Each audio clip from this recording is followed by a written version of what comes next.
All right, shalom, shalom.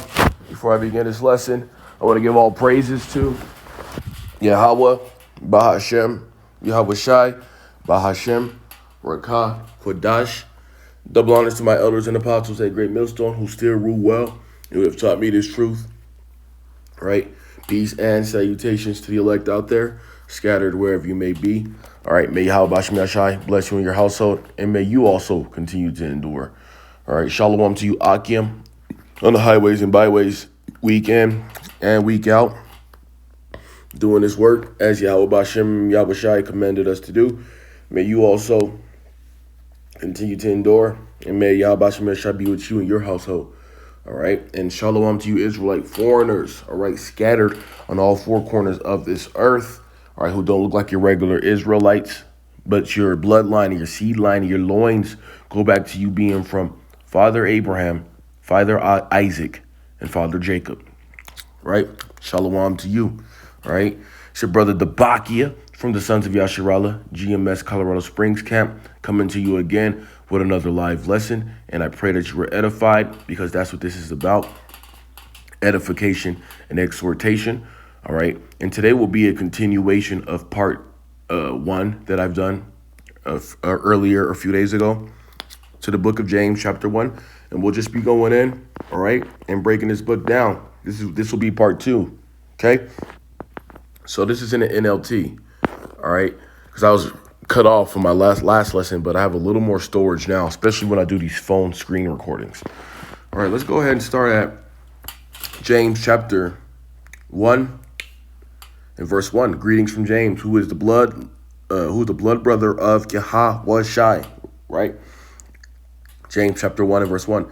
This letter is from James, a slave of power and of the Lord Yahweh Shai HaMashiach. Okay, I am writing to the 12 tribes. All right, forget that ish. Believers scattered abroad, because the Israelites are scattered on all four corners of the earth.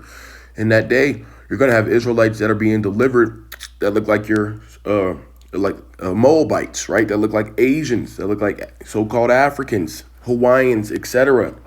Okay, because it's all about your bloodline, and it is according to the lineage of your fathers. Okay, the pedigree of your fathers, which is mentioned in the book of Numbers. Greetings. Verse 2, faith and endurance. Dear brothers and sisters, when troubles of any kind come your way, consider it an opportunity for great joy.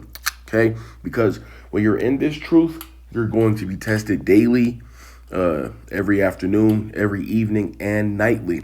All right, but it's just Yahweh Bashem Yahushai building up your spirit to see if you can get through that test, okay? So don't take any of it personal. Just know that you're about to reach that next level, right? For you know that when your faith is tested, your endurance has a chance to grow, correct? So let it grow. For when your endurance is fully developed, you will be perfect and complete, needing nothing. Verse 5, if you need wisdom, ask our generous power, and he will give it to you. He will not rebuke you for asking. All right, so pray for it, whatever you may need. Pray, pray, pray. We can't stress that enough, beginning with our elders and bishops. They always go into the importance of praying. Okay, so we have to pray, fast, and repent. All right, verse 6, but when you ask him, be sure that your faith is in power alone. Do not waver, for a person with divided loyalty is as unsettled as a wave of the sea that is blown and tossed by the wind. Such people should not expect to receive anything from the Lord, right? So understand what you're a part of. Recognize do you realize what you're, what's the word I'm looking for? Do you know what you believe in, basically? You can't be all over the place. You have to have that, me speaking to myself first, we have to have that foundation in Yahweh Bashem Yahushai, because it's easy to go off. But when you see yourself going off, pray that Yahweh Bashem Yahushai takes that evil spirit away from you, right? Verse 8, their loyalty is divided between power and the world, and they are unsettled, and they are unstable in everything they do, right? 2/3 of our own people are like that. Verse 9.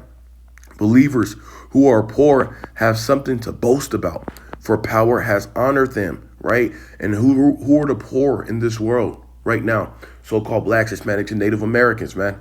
But Yahweh Shem Yahshua is going to come to this earth, right, to set up their kingdom and to put us, all right, in power amongst these, ahead of these heathen nations, beginning with Yahweh Shai and the angels, man.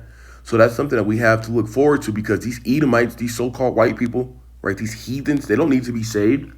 All right, they're in their heaven, if you will. We're in our hell, because heaven and hell are just a condition, right? And verse 8, 10, and those who are rich should boast that power has humbled them.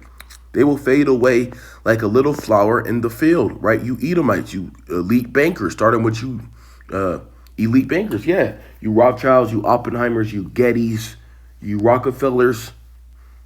Yes, you elite. Okay, you Amalekite small hats, because you're the head of the Edomite nations. Verse 11, the hot sun rises and the grass withers, the little flower drops and falls, and its beauty fades away. In the same way, the rich will fade away with all of their achievements, right? You Edomites are going to fade away, and you are fading away. Okay, your birth rates are already low. All right, your women don't want you. You're being chased out of the earth, right? And you're just being found out to be complete liars. Verse 12, power blesses those who patiently endure testing and temptation. All right. And what are we currently about to face here on this earth? That hour of temptation, right? With that RFID micro C hit being mandated, okay? And we have to pray that Yahweh Shem Yahshua puts a spirit on us to not take that chip when these damn devils take away our livelihoods. That's the ultimate test. Afterward, they will receive the crown of life that power has promised to those who love him. And that's facts. Verse 13, and remember, when you are being tempted, do not say, power is tempting me, because power is never tempted to do wrong, and he never tempts anyone else. Okay, verse 14, temptation comes from our own desires, which entice us and drag us away. Verse 15, these desires give birth to sinful actions, right? And the wages of sin is death. All right, and what's sin? Transgression of the law.